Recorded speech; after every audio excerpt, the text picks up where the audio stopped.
นี่ทุกคนวันนี้มาอยู่กับเมนูมีช่วงสิ้นเดือนมีจีนป่อง22,000ใส่เครื่องไปเป็นแบบเป็น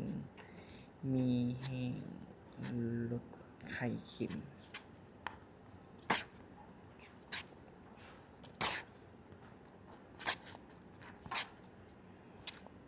เมื่อกี้เห็ดแจ่วเฮียไปทายให้ได้สีจืดๆนิดหน่อยชู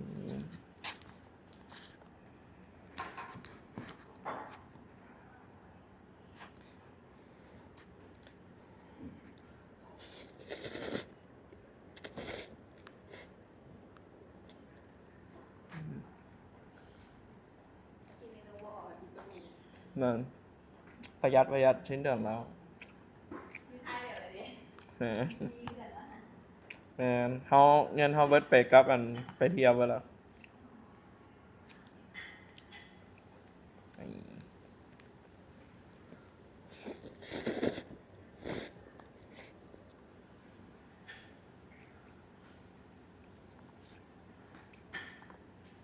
เค็มถ้าเส้นเหนียวนุ่มดี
ปื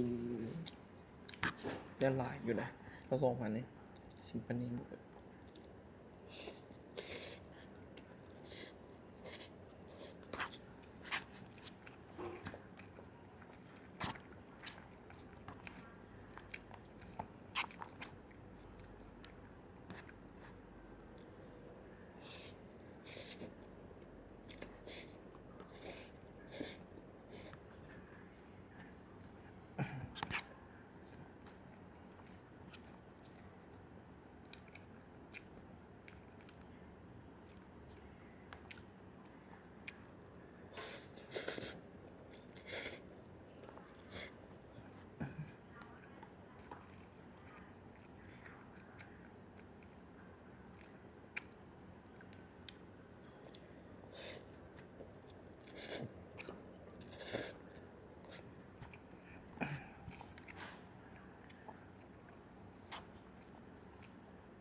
โคตรลาย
เพิ่นร้อง